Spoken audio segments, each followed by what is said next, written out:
നമസ്തേ. ഓം ശ്രീ മാത്രേ നമ. ശ്രീദേവി അസ്ട്രോളജിക്കൽ ചാനലിലേക്ക് ഏവർക്കും സ്വാഗതം. 41 ദിവസത്തെ മണ്ഡല വ്രതം അവസാനിക്കാൻ പോവുകയാണ്.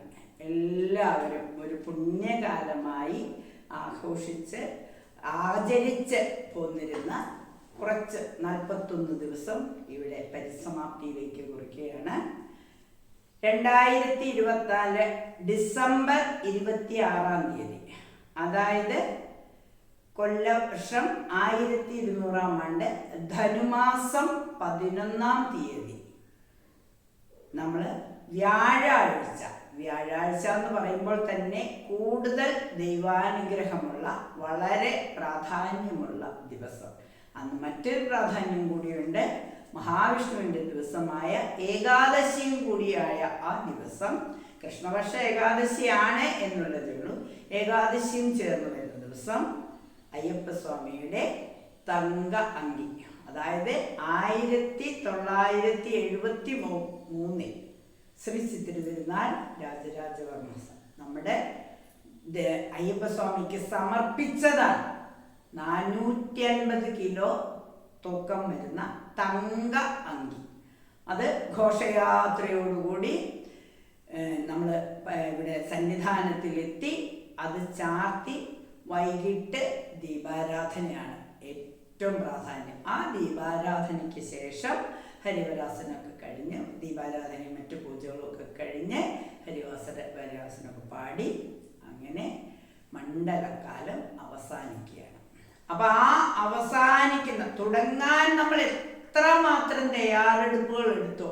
അപ്പൊ 41 ദിവസം എന്ന് പറഞ്ഞ ഒരു വലിയ പുണ്യകാലമാണ്.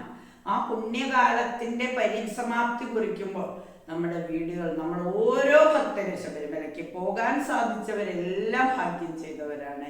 അതിനുവേണ്ട ഒരുക്കങ്ങൾ നടത്തിയ നമ്മളെല്ലാവരും ഭാഗ്യമുള്ളവരാണ്.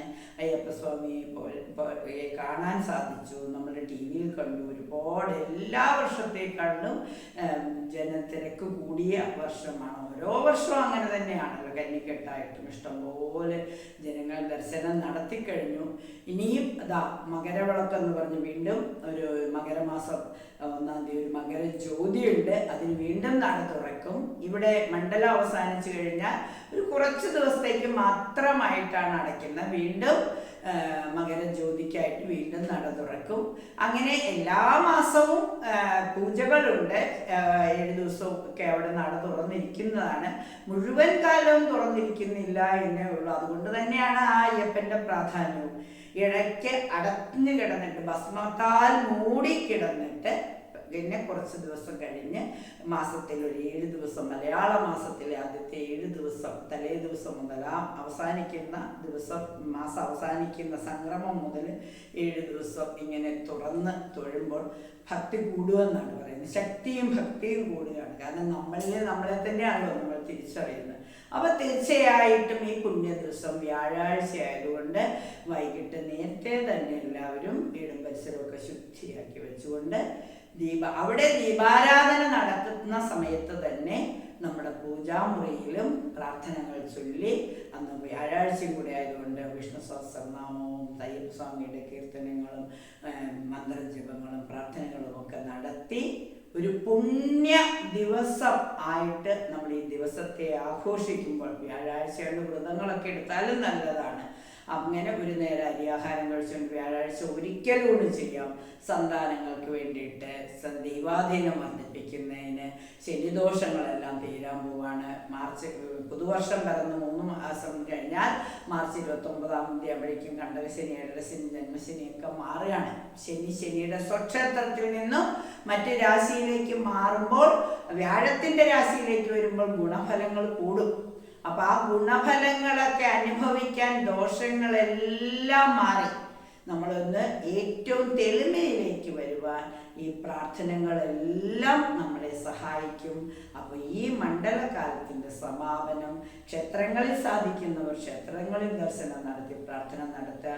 എന്നിരുന്നാൽ പോലും വീടുകളിൽ ദീപാരാധന, ഒരു കർപ്പൂര ആരാധനയ്ക്ക് കത്തിച്ച് ഭജനയോ പ്രാർത്ഥനകളോ ഒക്കെ ചൊല്ലി നമ്മളുടെ വീടുകളിൽ ഐശ്വര്യം നിറയ്ക്കും.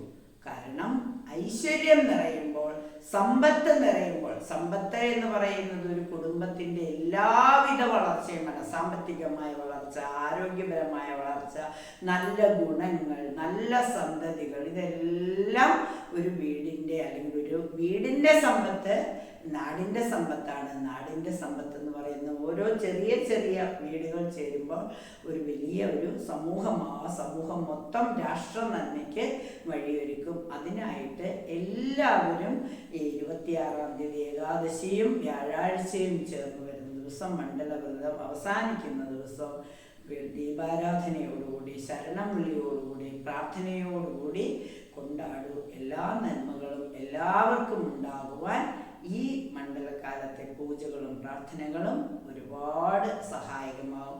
കഴിയുമെങ്കിൽ ഒരു നെയ്വിളക്ക് കത്തിച്ച് പ്രാർത്ഥന ചെയ്യുമ്പോൾ കൂടുതൽ ആ നെയ്യ് ഒരുക്കി തീരുന്നത് പോലെ നമ്മുടെ പ്രശ്നങ്ങളെല്ലാം മാറി ഒരുപാട് നന്മകൾ വന്നു ചേരും.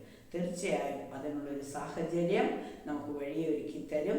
അപ്പോൾ നമ്മുടെ മനസ്സിൽ ടി വിയിലൊക്കെ ഇഷ്ടം പോലെ കാണാൻ പറ്റും. ആ 450 കിലോ തൂക്കമുള്ള തങ്ക ഇതുകൊണ്ടുള്ള ആ ഘോഷയാത്രയൊക്കെ നമ്മളിപ്പോൾ തുടങ്ങിക്കഴിഞ്ഞു. അപ്പോൾ അതൊക്കെ നമ്മൾ കാണുമ്പോൾ ഏറ്റവും സന്തോഷത്തോടെ ആ ധരിച്ചിട്ടുള്ള ആ ഭഗവാന്റെ രൂപം മനസ്സിൽ ധ്യാനിച്ചുകൊണ്ട് ശരണം വിളികളോടെ പ്രാർത്ഥനയോടെ ഈ ദിവസം ഒരു പുണ്യ ദിവസമാക്കി മാറ്റുവാൻ എല്ലാവർക്കും സാധിക്കട്ടെ എന്ന് പറഞ്ഞുകൊണ്ട് നന്ദി, നമസ്കാരം.